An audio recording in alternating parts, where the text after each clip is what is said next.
Hello again, everyone, Hello. and welcome to the Reconstructing History podcast. My name is Bob, and that's Cass over there, isn't it? Yes, there she is waving. Good, good. And today we thought we would discuss, drumroll please. Well, go on, it's your cue. Oh, it's my cue. Running a business website. Like, now what does that mean? Well, I had an interaction this week, an unpleasant interaction with someone who I greatly admire. So I'm not going to name names because I don't want to complain about this person's behavior. But I was on her website buying a product from her, and the website didn't work properly, and so I dropped her an email and said this isn't working, and she launched into a tirade about, well, it's a very simple website, and what do you expect me to do, shut down my whole operation while I fix the website or upgrade the website or whatever. And and I kind of went, and I wrote back and said, you must be having a terrible day, I'm very sorry I bothered you. Hmm. And I meant it. I meant it because I've been there. I've had that day. Now, the person in question is not a website designer. The person in question is not even a business person. The person in question is a producer of a certain kind of object. Yeah. And I'm trying really hard not to tell you who she is because I don't want you to hold it against her that she was nasty. Um, Unlike somebody in our community who holds it against me that way back in 2003 I had a bad day. Yeah. Um, yeah, where are you now? Anyway, no, it's before I began reconstructing history, I spent 10 years as a graphic designer, and part of that time I was doing website design. So I am a website designer. I'm not a developer. I'm not a code Yeah. jockey. I can do my JavaScript stuff. But this was in the day before plugins and, all kinds of stuff. I wrote code in Notepad. And yeah, I actually had a boss that said to me once, "Don't tell people you write code in Notepad." I'm like, "No, it means I'm old school. It doesn't mean oh, I don't write code in one of these new fancy programs that check it for you. No, I check it myself. Yeah. Uh, with my clay tablet and the Say it. chisel." Say it with me. Dev server. Dev server. Yeah, exactly. Dev server. Too many people Um, have still haven't heard of dev servers in yeah, 2021 web development.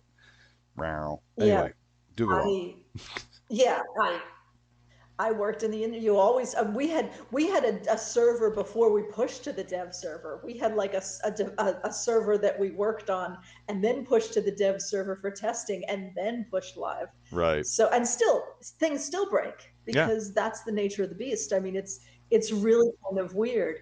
But so I Intersectionality goes all understand, fractal and shit. stuff going wrong with yeah. Um I understand things going wrong with your website. And I understand how incredibly frustrating that can be for someone who is not website savvy. I mean, a couple years ago, right around my birthday, our website went down for like 3 days. And I was on the phone constantly Oh yeah, with yeah. the uh, hosting service. And, you know, I'm not an expert. Hmm. There was a time I was an expert, and that was 20 years ago. Um, but so, I really understand the frustrations of having to run a website. And these days, you know, particularly with the corona crisis, a lot of places have been putting up a quick website because they can't open their doors because of regulations. So, there are a lot of stores that have just, quickly gotten a Shopify site or something like that and tossed, quick take pictures of the products and toss them up on that because they're allowed to do pickups. People Yeah. can come and pick up an order, but you Mm-hmm. have to be able to order the order. And, as someone who runs a website, I think if you have a brick and mortar store and you don't have a website, you're missing an opportunity. Mm-hmm. But I also understand that if you're not web savvy, and more important, if you're not a business person, if you're a crafts person, Mm-hmm. why having a website is frustrating to you. Mm-hmm. It's frustrating to those of us who know what we're doing.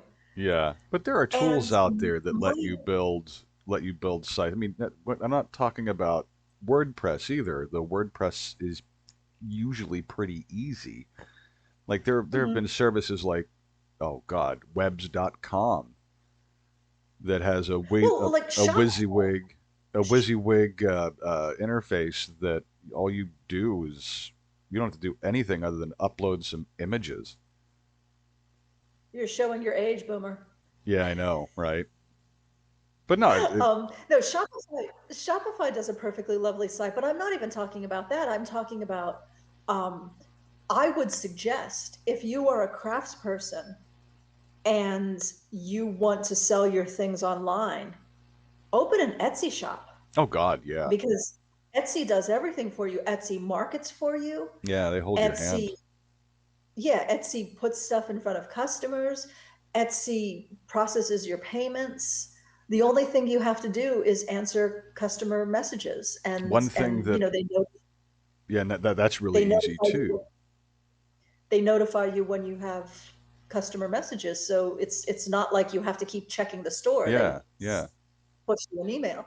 So, or Speaking of stores, even though, there is one thing that I've read about Etsy and crafts, and that is never list anything on Etsy that you've got for sale anywhere else. yeah, Like if it's on a shelf in your shop, don't list it on Etsy. And if it's listed on Etsy, keep it in a box because you're going to forget that yeah. it's on Etsy and you're going to sell it at your under your easy up at the Saturday fair. You're going to sell it. You're going to Mhm. forget to take it off Etsy, and somebody's going to buy it on Etsy. Yeah, So and that's not just Etsy. That's any of the selling sites yeah, that if you also sell in person, you have to deactivate, and it's very easy. You just click a box hmm and deactivate your listings while you go to the site, and then reactivate your listings when you come back, because it's just you could yeah, end up selling something yeah, that you don't have two of, you right. know. And if you're a Um, crafter, chances are you don't have two of that. Well, yeah, and there are a lot of antique dealers on Etsy, Mm. and they have one of a kind items. They only have hmm one because But I there mean, is only one. even if you're somebody like Edric the Potter, who Mhm. who will make a run of 30 13th century salt glazed beaker drinking vessels. Yeah, they're all green with a Mhm. red slipware. I'm making things up, but they've all got the same defining characteristics, but they're each one is an individual artifact. And if you just Yeah, now you're splitting hairs. Now okay, you're being a little ridiculous, because if somebody wants to buy that exact item, the only thing you have to do to say, this is one of a lot of 30, right, just put text on your picture, that's fair. That's fair. and also and say, this is representative of a lot. Yeah, You will be receiving one of I this didn't lot, I didn't think not. of that. Yeah. um yeah, I mean, that's easy to remedy, but yeah. But or if you're someone who sells, you're a writer of books, hmm yeah, Amazon is loathsome. Amazon is totally loathsome. but the reality is they get everywhere. And Yeah. if you want to sell your books to a large audience, put your books on Amazon. And that doesn't mean that you have to ship to Amazon and have them sit in an Amazon warehouse. You can ship them yourself if you want, Mm-hmm. or or you could do FBA and pay Amazon to warehouse your product. So I mean, if you're you selling ship books, from your printer to, you might as well have yeah, your Amazon print them on demand. Your yeah, your that's, revenue per SKU per unit, I should say, goes yeah. down, but the convenience more than outweighs. You don't have to think about anything. You don't have to think about communicating with customers. You don't have to think about um, shipping. You don't have to think about Mm-hmm. taxes. They do it all for you. And I'm not a fan of Amazon at all, but there are reasons Yeah, to use them. there's a. And if you're someone who wants to spend your time writing books, Mm-hmm. if you're someone who wants to spend your time making pottery, Mm-hmm. you don't you don't have to have, just realized my microphone is over there. I'm listening to my I'm listening to myself echo. Um, much microphone is on now. much better. Um, you know, if you want to have a website to sell your products, you don't have to run one yourself. Now, Yeah. that being said, with putting books on Amazon, there's a trade-off there. You get less money, you have less control. Yeah. Amazon can be real pricks about a lot of things. Yep. Um, we don't sell on Amazon anymore because Amazon was trying to tell us what to charge for shipping, and it meant we were going backwards. So we Yeah. don't. But yes, And with Kabouter Games, I sell print stuff, but I don't print. I don't have boxes of books in the basement. They're print on demand from Drive Through RPG. Like I don't even sell the print copies of Toxandria through kaboutergames.com. If you want yeah, a print copy, you go to Drive Through RPG. When the Indiegogo for Spears and Spells funds, print books for that are going to be fulfilled by Drive Through RPG. So anyone who hmm, backs and buys a print book from backing the crowdfunding campaign, Lightning Source, which is who Drive Through RPG uses for their printers, will print it and ship it to you. And there's yep, really no reason why I should ever carry inventory if I'm not selling in person somewhere. Like I may buy a box of books for a con season and hmm, carry some to each convention I go to when yeah. But in-person cons come up again. you can order them. You can order the box of books through Drive Through Yeah, RPG, correct? yeah. Yeah, yeah. So, and you can do the same thing It's with not as Amazon cheap if as you have. ordering 10,000 of them from a dedicated printer like Loresmith does, but then Yeah, I never have to hassle with shipping. So, yeah. And that's one of the things. Amazon does that as well, and yeah, Amazon print on demand. You can have print on demand books, or you can order yourself a box of whatever a box is, yeah, 25 books, 50 yep, books, however big the books are. That you're going to go to a convention this weekend, and you're going to have a table, and you're going to be signing books yep, at the convention. So you order a box of books and do that, but the rest of the time you let them fulfill yeah. on demand. Hmm. And I mean, it's a wonderful world we live in, that we have all these companies that do these things. And yes, it's absolutely true. As you said, Loresmith buys, a print run Yeah. of hard Beautifully copy printed books, books. Beautifully printed books. beautifully printed books, and Nicer than I've ever seen a print on demand book become. Frankly, I've never seen a print yeah. on demand book approach the quality that you can get from an outside printer, but the But convenience Chris of has to warehouse them. yeah, He has to he he sits has to on keep them, yeah, he sits on and hundreds of kilos of books. yeah, and he has to have space to keep them. He has to keep them safe from damp, Mm-hmm. and and then he has to deal with shipping. Yeah. So, yes, he makes more per book than you will with print on demand, but Eh, because he there's a also trade-off. has to because it makes more sense for U.S. customers, and let's face it, U.S. customers are the biggest market for the games industry stuff. He ends up shipping, like half a container of books to an American warehouse Hmm. that handles shipment. So, Yeah. but that costs a ton of money right there. Yeah.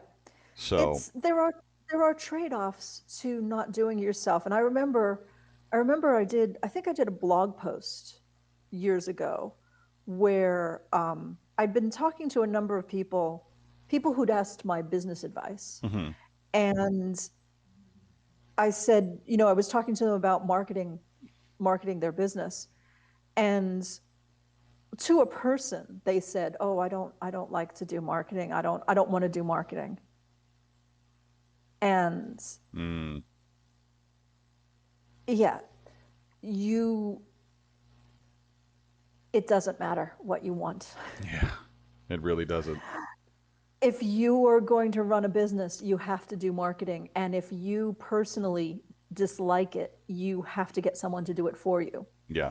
And the beauty of Or just, putting, recognize that you're never going to your business is never going to be as successful as it could otherwise be. If you're yeah, okay with that, um, yeah, I mean, it's like I used to complain about years and years and years ago. I had a couple of friends who were writing books, and they put their books up on Amazon, and then they didn't sell, and they were upset because they didn't sell, but they didn't do anything. They didn't even tell their friends yeah. that their books were on Amazon Hmm. because, oh, well, I don't want to be pushy. And yeah, I get that. I get that you don't want to be a used car salesman. I understand that. There's a spectrum there. However, yeah, there's a spectrum. There's, telling all your friends, "Hey guys, my book is out on Amazon," is one thing. That's not pushy. That's No. just, I mean, when I heard my friend's book was on Amazon, I went, I bought a copy, I read it, and I reviewed it and gave it a Hmm. 5-star review. Um, Mostly because I know how important it is. And it, you're not going to get that if your friend doesn't know that you just published a book. And Right. really, you should be doing things, in the weeks before your book is going to come out to gather people together who are interested and give them little tidbits and Yeah. make them, Got to build anticipate some the buzz. Got to release. build some Yep. buzz. Got to build your email list. Got to Hmm. tease and tease and tease. Yep. Release your sample chapters. Talk about, Yeah. do an AMA on, who the protagonist is and why she is how she is, etc. Yeah. And These are things you have to it's do. very, it's, you might not want to do marketing, but it's essential. You might Hmm. not want to have a website, but it's essential. And because these things are essential, it doesn't mean you have to do it. And particularly if it makes you crazy, if it makes you angry, if it makes you lash out at someone who was just saying, "Oh, your website isn't working. Can I just PayPal you the money?" Yeah. Yeah. Um, I still bought what she was selling, even though she yelled at me. Yeah. Oh yeah. I mean, But not every. there's a friend of mine or a friend of ours, Matt Blazik, who was Mhm. bitching for the past few weeks on Facebook about he tried to buy a thing from a supplier and the thing was back ordered and the supplier was just being a real jerk about it, like a cast Mhm. iron cock. Like, don't even bother to ask me any questions about it. Here's the list. You're on the list and whatever, Mhm. And this is a person who has hundred or had hundreds of Matt Blazek's dollars. I mean, you. And how can you be mean to Matt Blazik with his cute little pink toes? I found that picture. I Oh, found that did you? picture. I was looking for pictures for a mentee of mine. I Right. was looking for, um, of all things, the interiors of Victorian bodices and show her how the interior bodice construction. And I went through this big folder of pictures that I didn't know what it was, and I have a picture of Matt Blazek's pink toes. Oh, you'll So have to you'll have to pop that into a window in the video at this oh, point. totally. Totally. The short story is we there was a period of time where we sold shoes, Yeah.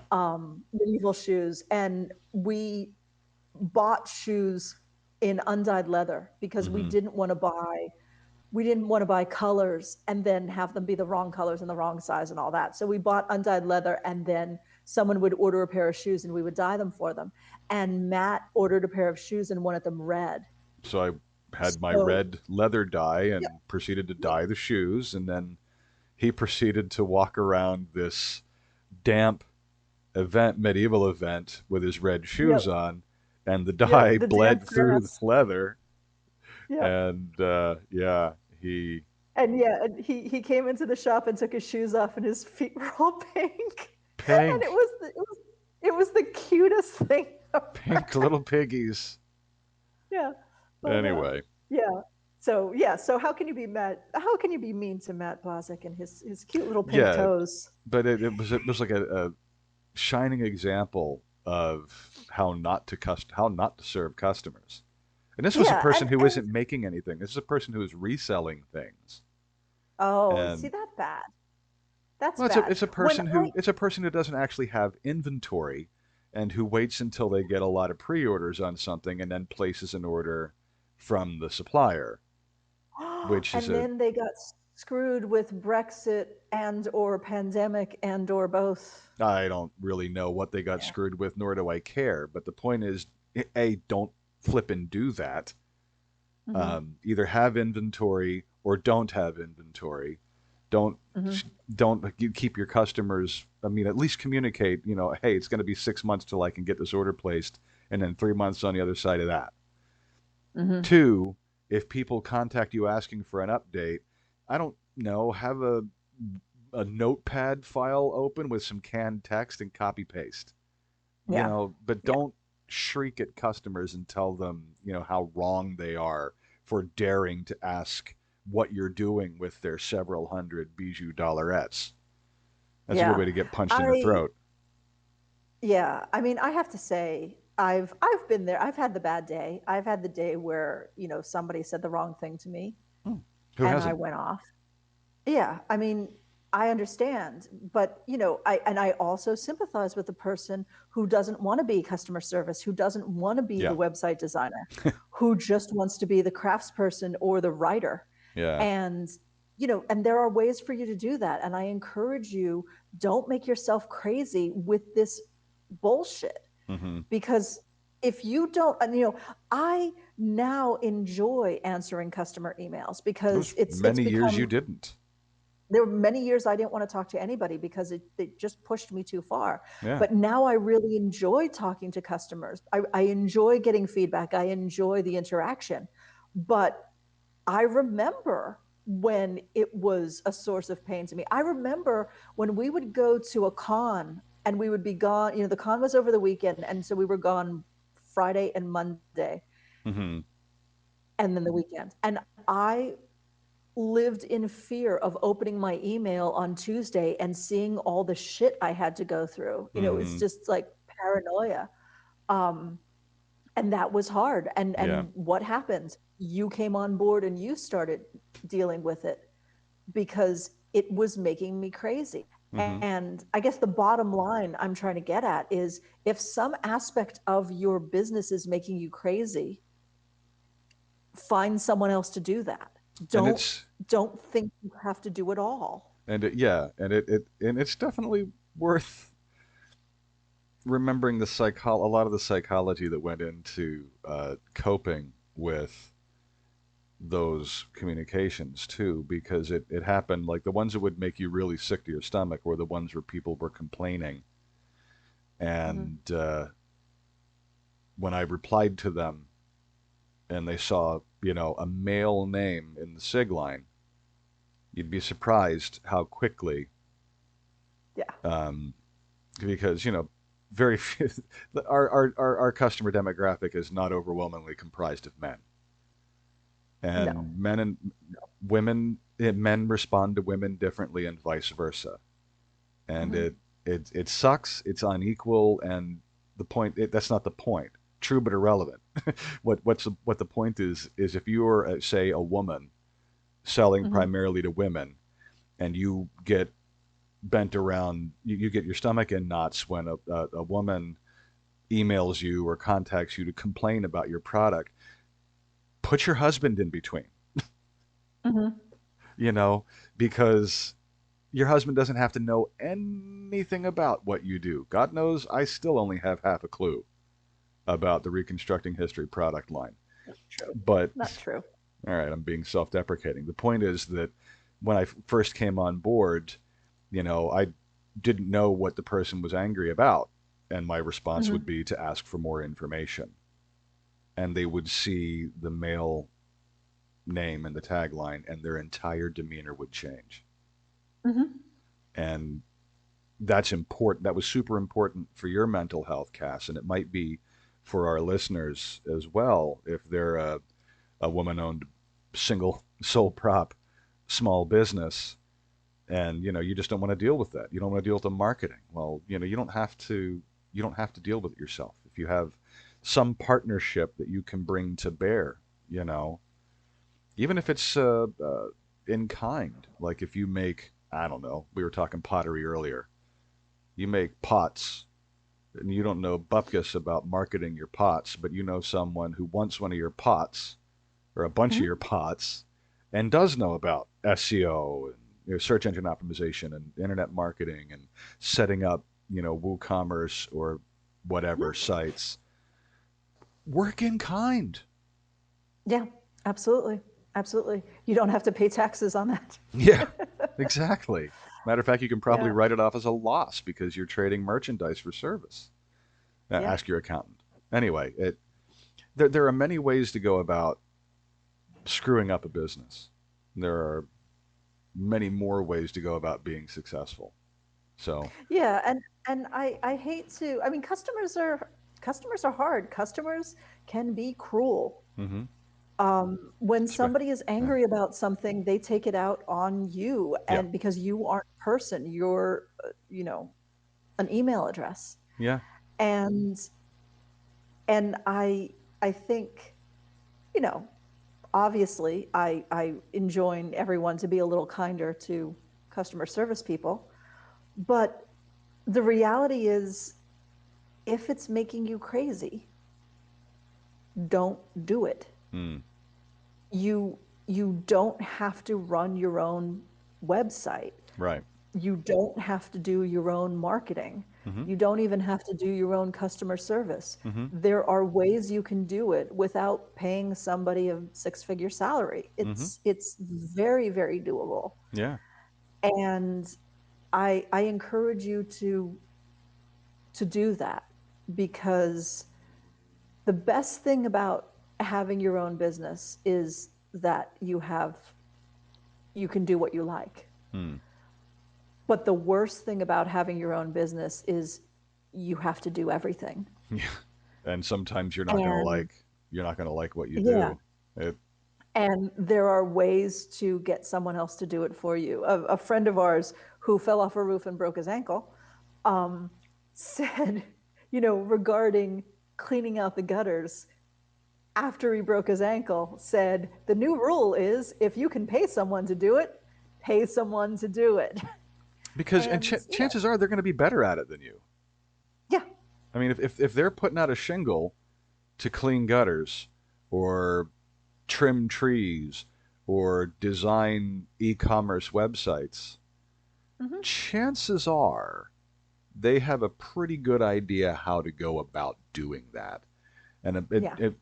and all right, take it as read. They have a pretty good idea of how to go about doing that. And I can guarantee you they're better at it than you are. Hmm. So if you And don't want to spend the time doing it, and this can be hard because especially when you're starting up, money is a humongous issue. Um, but yeah, it is a thing. And I'm not trying to flippantly disregard the fact that finding this seed money the capital to hire someone to make you a website isn't going to be a problem. Mm-hmm. But then you have to, at that point, you have to suck it up and build your own damn website. I mean, and that's not too terribly difficult with the tools we mentioned earlier, but it becomes a matter of choices. You know, Mm-hmm. everybody's tipping point is in a different place. So, Yeah, and as we said, there are lots of people out there that you could make a deal with that you pay them with, they love your product, so you pay them with your product rather than finding money for them. there are ways to pay people on revenue share on a Mm-hmm. variety of different platforms, including Amazon. Mm-hmm. So, that's a Yeah. lot of how ebooks, not ebooks, audiobooks get done by self-published authors. Is they'll work Mm-hmm. for a they'll set it up so that the audiobook sells for a certain amount of time or a certain amount of revenue on RevShare, so that the person who voices the book and produces the audio files can get paid. Mm-hmm. So, and that also has the added plus of bringing more people into the marketing mix. So if if you because if I'm getting paid to read someone's book on a revenue share, you're damn right I'm going to be shoving customers at that Oh, book yeah, because that means I get paid that much more quickly. So absolutely. anyhow, So the bottom line is, if you're running your own business and there are aspects of the business that make you crazy, get someone else to do them. Whether yeah, that means opening a shop on a different platform because they will manage many of the aspects that are falling to you and making you nuts, or paying someone to do it, whether you pay them in cash or kind. It's worth it. It's mm. worth it not to make yourself crazy. And Because let's face it, I've if been making there. yourself crazy gets in the way of making the thing, Yep. so and if that happens, then the whole thing comes falling down. Yep. And I've been there, and I have great sympathy for anybody who is finding the administrivia, as it were, frustrating. Yeah, And there are ways around it. I've found ways around it. And if I can help people not get bogged down in the details and create their art, yeah, you're the artist. You should be creating the art. You shouldn't be worrying about this other shit. And yeah, and you don't have to worry about it. Let somebody else worry about it. So there you go. yeah. That's my advice. Excellent. Well, that is going to wrap it for this week, ladies and gentlemen. You can find all the information you need to know about us down in the doobly-doo in the description box on YouTube and in our listing on your podcast provider of choice. If you're watching this on YouTube, do us a favor and like and subscribe and hit the little bell thing to get notified of new videos. If there's anything you want to hear us talk about on future podcasts, if you want to tell me to finally shave off this damn beard, it doesn't really matter. Leave a comment below or email reconstructinghistory.com and give me a list of at least 3 good reasons why I should shave off this beard. Um, oh man, I'm getting more and more in love with it. I keep putting my Uh, Duke Cannon beard balm on, uh, and anyway, yeah, that's about it. You can find us on our website in reconstructinghistory.com. You can email us at info@reconstructinghistory.com. Go to our website, sign up for our email newsletter. We won't send you spam. We won't sell your address. But it is a great way to keep in touch, and we hope you'll consider doing that. Anything I missed? I don't think so. All right. Well, then we'll see you next time, ladies and gentlemen. Thanks. Bye.